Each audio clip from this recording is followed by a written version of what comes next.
மிசோரமோட சாய்ராங் பகுதியில 6 வயசு சின்ன பையன் ஒருத்தன் சைக்கிள்ல விளையாடிட்டு இருந்தான். அப்போ பக்கத்து வீட்டு கோழி குஞ்சு ஒண்ணு அங்க சுத்திட்டு இருந்துச்சு. சின்ன பையனோ தெரியாம அந்த கோழி குஞ்சு மேல சைக்கிளை ஏத்திட்டான். உடனே முகமெல்லாம் வேர்த்து போன அந்த சிறுவன் அடிப்பட்ட கோழி குஞ்சை எடுத்துட்டு அப்பா கிட்ட ஓடி இருக்கான். தெரியாம சைக்கிளை விட்டு ஏத்திட்டேன், எப்படியாவது இந்த கோழி குஞ்சை காப்பாத்தணும், வாங்க ஹாஸ்பிட்டலுக்கு போகலான்னு கெஞ்சி கூப்பிட்டுருக்கான். அதுக்கு சின்ன பையனோட அப்பாவோ அதெல்லாம் தெரியாது, நீதான சைக்கிளை விட்டு ஏத்துன, நீயே இதை தூக்கிட்டு ஹாஸ்பிட்டலுக்கு போ, நான்லாம் வரமாட்டேன்னு சொல்லியிருக்காரு. ஹாஸ்பிட்டலுக்கு போறதுக்கு பணமும் கொடுக்க மாட்டேன்னு கண்டிப்பா சொல்லியிருக்காரு.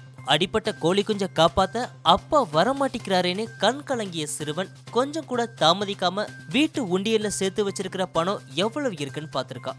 10 ரூபாய் இருந்திருக்கு. அதை எடுத்துட்டு அடிப்பட்ட கோழி குஞ்சையும் எடுத்துட்டு ஹாஸ்பிட்டலுக்கு ஓடி இருக்கான். கையில கோழி குஞ்சோட பதட்டத்துல வந்து நிற்கிற சிறுவனை பார்த்து அங்க இருந்த நர்ஸ் எல்லாரும் என்னன்னு விசாரிச்சிருக்காங்க. அப்போதான் விவரத்தை சொல்லவும் ஹாஸ்பிட்டல்ல இருந்தவங்களுக்கெல்லாம் என்னவோ போல ஆயிருச்சு. ஏன்னா சிறுவன் சைக்கிளை விட்டு ஏற்றும் போதே அந்த கோழி குஞ்சு இறந்துருச்சு.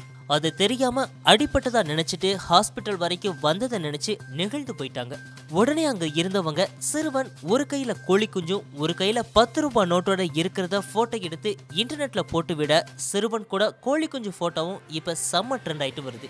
இந்த குட்டி பையனோட இந்த இறக்கத்துக்கு பாராட்டுகள் குவிஞ்சிட்டு வருது.